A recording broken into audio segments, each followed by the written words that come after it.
As we wrap up the year of 2019, we also end the first 2 months of Planet Zoo's lifespan. With the recent release of the Arctic Pack DLC, the first official post-release purchasable content, Frontier's support for the game has begun, and it's time to analyze the game's current content and envision what's next for the future of Planet Zoo. Particularly, we will be focusing on new content in the form of animals, the most critical element which I think will appeal to fans as the most worthwhile DLC content. So let's get straight into it. These are my ideas for what's next in Planet Zoo ranked by priority. Firstly, I think what Planet Zoo really needs is more optimization and performance patches. The game has come a long way from beta and the release state, where it was riddled with bugs and sluggish gameplay, and the game is now fairly enjoyable in the current state without any glaring issues.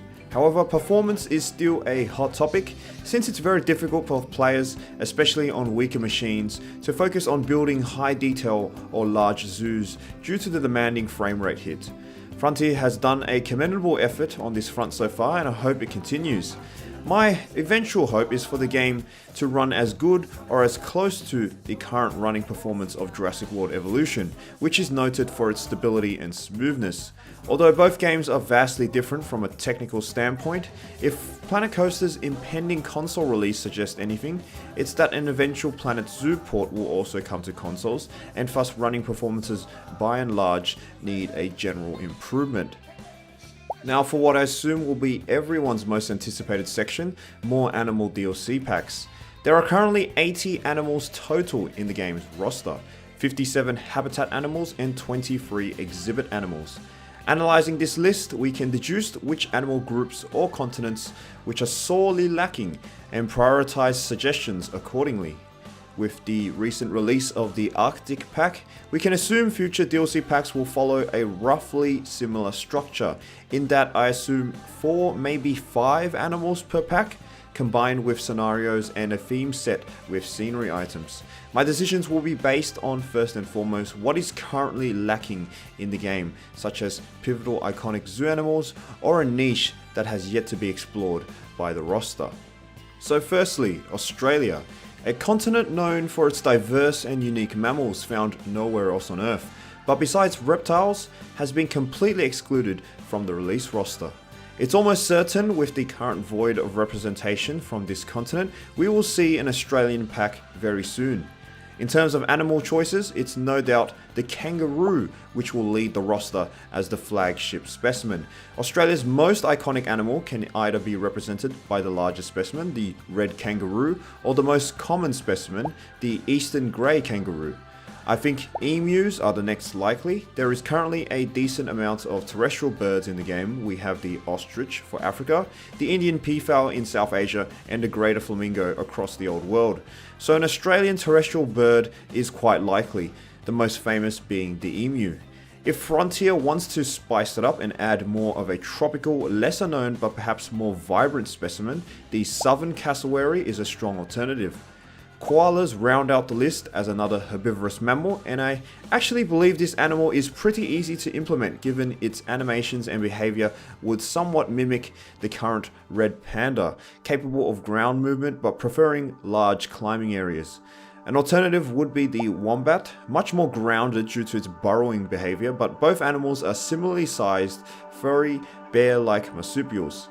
My pick is the common wombat, but the southern hairy-nosed has also been increasing its reputation in overseas zoos. For a carnivore slot, it seems fitting that the Tasmanian devil be considered as an endangered animal found nowhere else in the world. A decent alternative shout is the dingo, although with the introduction of yet another wolf in the Arctic Pack and the amount of other possible canids worldwide, it should not be prioritized. For our final slot, perhaps the smaller but no less iconic monotreme specimens of Australia should be considered, namely the platypus with its unique appearance and aquatic nature. The echidna is decently popular but overlaps in a niche alongside the current Chinese pangolin and future possible additions such as anteaters and porcupines. It's still a good alternative. Despite the mammalian diversity, the continent is also widely renowned for its reptilian varieties. Hypervenomous snakes, large monitors, and a variety of lizards found nowhere else on Earth make it a lucrative set of animals that could be launched separately, irrespective of its inclusion in the previous pack. Firstly, the Parenti, Australia's largest lizard and among the most famous of all monitors. With the Komodo dragon and the Nile monitor, there is no shortage of this group's representation, but also plenty of space to accommodate more. Alternatively, the smaller but more commonly recognized Australian monitor is the lace monitor. Unlike the other animals in this proposed pack, the monitors would be a habitat rather than an exhibit animal. Possibly one of Australia's most iconic lizards is the frilled neck, a favourite among reptile enthusiasts and exhibited in plenty of terrariums around the world. It's a very safe pick due to its uniqueness and would complement the lizard roster well, though the eastern bearded dragon is an alternative. The Fawny Devil also deserves a place in the game and would serve as a very popular attraction. The blue-tongued skinks are perhaps lesser known, but adds representation diversity for the lizards group, as the game already lacks variety here. The shingleback is an alternative to the common blue-tongued skink.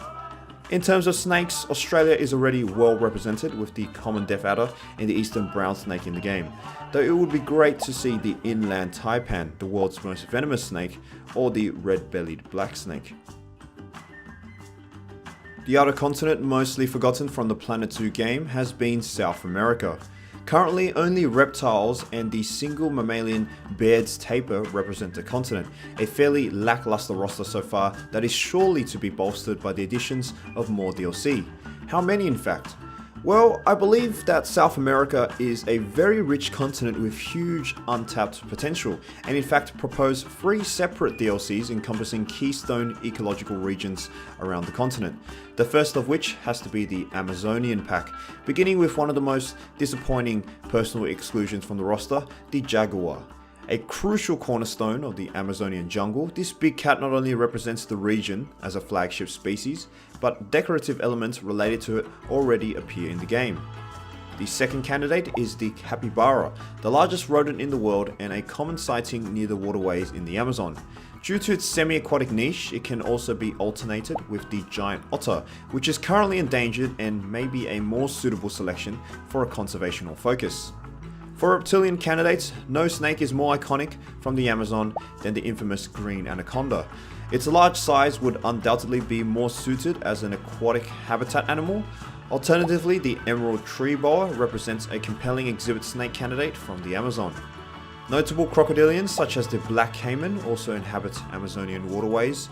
Alternatively, the minuscule Cuvier's dwarf caiman is a favourite in the pet trade, but with reasonable captive representation is decently regarded by the community as well. Also, there are already a couple of large crocodilians in the game, so a smaller specimen might be more appropriate at this time. Of course, the Amazon is also rich in primates, with the howler monkeys an iconic specimen. The bold wakaris of the upper highlands also present themselves as a unique alternative candidate. Towards the southeast of the Amazon, covering 20% of Brazil's land area, is the vast Cerrado, a tropical savanna region that is home to some more iconic South American animals. Due to this density of rich fauna, it is perhaps the best choice for a South American grassland or savanna-themed pack compared to other regions such as the Pampas or Patagonia. The Great Area is South America's ratite and inhabits most of the continent's grassland, scrubland and savannas, including the Cerrado. Due to massive conversion of its natural habitat to farmland, Great Areas are the more threatened of the major ratites. As South America's largest and perhaps most famous canid, the maned wolf deserves its place in this Cerrado pack. Interestingly, unlike the other canids or hyenas in the game that are very social, the maned wolf is mostly a solitary animal with some conservational concern. The giant anteater was an expected species to the roster that was desperately short of unique South American animals, and a Cerrado pack would be the perfect DLC for its rival. Likewise, the giant armadillo is another unique creature, rarely seen in zoos but invokes a great deal of wonder precisely due to its rarity. The armadillo has also pressing conservational issues as it is considered at vulnerable status. The final candidate of this pack revolves around the unexplored niche of small cats. Smaller cats have always been mainstays in zoos for their obvious lower maintenance and size constraints, but this has not been reciprocated in the Planet Zoo game. The ocelot is a reasonably compelling small cat, famous for not only on the Cerrado but in the Amazon as well. Its ornate fur patterns would be making it a popular choice.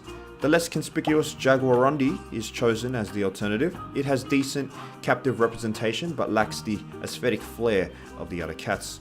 Maybe the margay also has a potential shout as an alternative.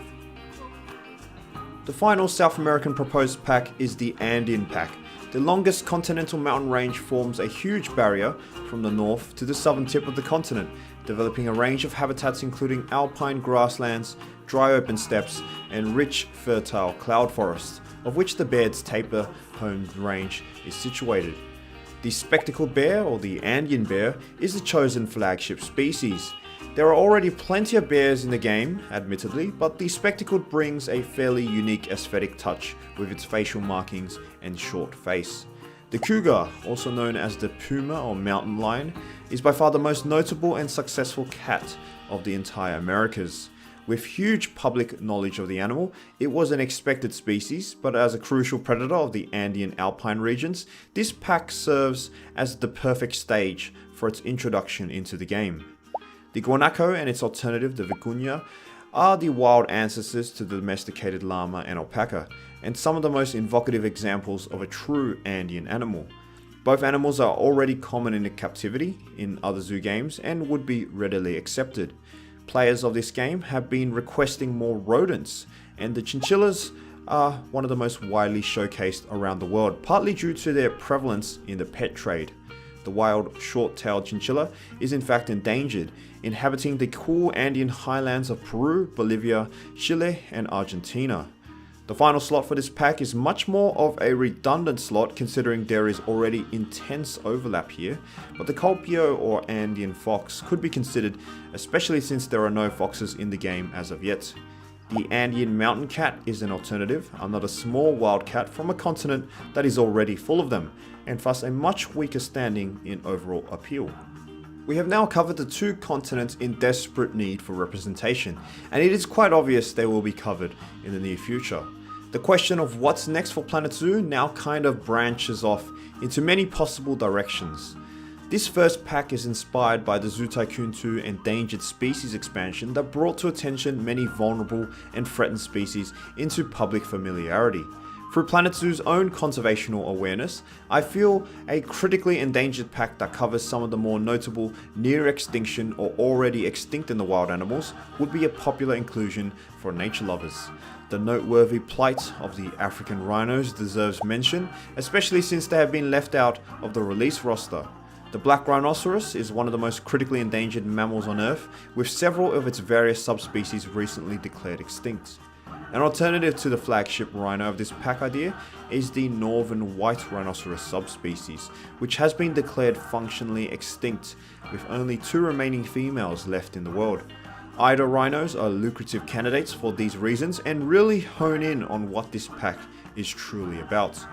For the second slot, I would like to consider the 2 Asian rhinoceros specimens, the Sumatran and Javan rhinoceros. The Sumatran has less than 300 individuals remaining, whilst the Javan even less, at around 60 individuals remaining, and thus both are the most critically endangered rhino species. The Sumatran is fairly unique as it is noted as the hairiest and most vocal rhino species. The Javan is a smaller species of the same genus of one-horned rhinos that encompass the Indian rhinoceros, already part of the game, and thus, although their inclusion is warranted due to their conservation status, suffers from overlap with the latter. With its distinctive fleshy nose, the saiga is a defining antelope from Eurasia that is unfortunately suffering from an intense ongoing crisis with disease and poaching. I think not only would the saiga present itself as an interesting zoo animal, but one with pressing conservational issues that deserves awareness. Our next slot covers the niche of critically endangered desert-dwelling antelope. The addax is a primary example of this, and although rare in the wild, it is a staple component in captivity and considered somewhat of a regular zoo animal. The alternative is the scimitar horned oryx, currently extinct in the wild but lives on with strong populations in captivity and another regular of desert-themed exhibits in various zoos. Although similar to the gemsbok, its different colouring and curved horns is distinct enough to not overlap. Our final considerations is a slot of predators. The Ethiopian wolf is a compelling candidate. It is by far the single most threatened canid species on Earth, with less than 400 individuals. Despite an official endangered status, its population is declining and becoming increasingly fragmentary, with concerns over its impending extinction. Furthermore, it is distinct enough from other wolves and canids, therefore reducing overlap. A more distant alternative is the red wolf, a subspecies of the grey wolf that inhabits southeastern United States and noted for its bright reddish tinge on its fur. It is believed less than 100 individuals are left in the wild, constituting the red wolf as one of the most threatened of the grey wolf subspecies. I feel like these sort of packs exposing the more under threat animals is a crucial direction Frontier should take in this day and age, when conservation is such a prevalent issue. This idea could obviously be extended for other critical animals, but these are my personal selections. The last pack idea is another framework that can be utilized for other animal groups. As an example, here is the Rare Cats pack, which offers lesser known, more endangered, and perhaps more exotic, regionally diverse cat species. The Rare Cats pack would target a specific group of players that adore cats in general and would like to see more of them in the game, such as myself. Here we start with the Amur leopard. It is considered one of the most rarest cats in the world and thus a definite flagship for the Rare Cats expansion. The rarest tiger in the world, after the presumed to be extinct in the wild South China tiger, the Sumatran could pose as a viable alternative, especially since it is heavily prevalent in captivity and requires further awareness as its wild population continues to plummet. Introducing a second lion species may be unnecessary, but I've chosen two specimens that are relatively different from African lions, yet fit the criteria of a rare and exotic cat. The endangered Asiatic lion, with 650 individuals restricted to the Gir National Park of India, is the only population of lions outside of Africa. Males have a less developed mane that is collared by darker fur, distinct enough to warrant a separate inclusion. The Barbary lion is extinct in the wild and only exists in captivity, truly the epitome of a rare cat. Barbary lions were considered the largest lions in existence, with males often sporting the thickest of the lion manes, though today it is hard to discern that in the captive population due to generations of inbreeding and interbreeding with other lion subspecies. The next slot covers the niche of endangered Persian cats. Firstly, the Asiatic cheetah, the only cheetah outside of Africa. Critically endangered, fewer than 50 individuals are scattered over extremely fragmented pockets in central Iran. Their fur is paler, but their coat and mane are generally shorter than African variants. This may not be distinct enough to warrant a separate inclusion, however. Alternatively, the Persian leopard is the apex predator of this same region and may be a more appealing candidate despite the Amur leopard already being the flagship. Persian leopards are endangered and occur over many parts of the Caucasus and Western Asia, but their stronghold is in Iran. Our next rare candidate is the Florida panther, a subspecies of the cougar and the only population in the eastern United States. Another critically endangered cat, the population has had strong resurgence due to effective conservation measures and serves as a flagship symbol of the Florida Everglades in general. The Iberian lynx is our final consideration, a wildcat that was brought from the brink of extinction during the last 20 years. Its captive breeding programs and population reintroductions serve as a wonderful example of competent and decisive conservational action. After suggesting the most desired habitat animals for the Planet Zoo game, it's now time to consider non-conventional animals for the next stage of Planet Zoo's post-release progression. Aviaries to introduce flying birds, bats, and maybe some insects is a crucial next step and would allow greater variety to the animal roster that has so far been comprised of mostly mammals and reptiles. Most zoos have aviaries of some sort, and in fact, many consider them a core component of the visitor experience. Check out my aviary predictions and wishlist video for an in-depth analysis into the probable avian candidates that could see their way into this idea. After the introduction of aviaries, the addition of a marine or aquarium DLC should be genuinely considered, not just for aquarium fish but for core zoo animals as well, such as penguins and seals. Introductions of better mechanics such as pool construction and underwater habitats or guest viewing areas can also improve the realism and interactivity with some of the current animals in game as well, such as the polar bear and the crocodilians. The feasibility of such a pack is still open for debate, as this would be by far the most complex and difficult pack to implement, but considering any zoo game eventually had a marine or aquarium expansion speaks volumes over the public's desire to embrace marine animals into their zoo building experience. Check out my marine predictions and wish this video for an in-depth analysis into all the possible marine animals that could be introduced into such a pack. And with that, these are my plans for what's next in Planet Zoo's post-release development cycle. To summarize, the top priority is to keep improving the performance of the game to allow for a better late game player experience. The second priority is the addition of animals from the two key overlooked continents, Australia and South America. After that, Frontier can begin looking at other important zoo animals or DLC ideas revolving around conservation, such as the suggested critically endangered pack and the rare cats pack.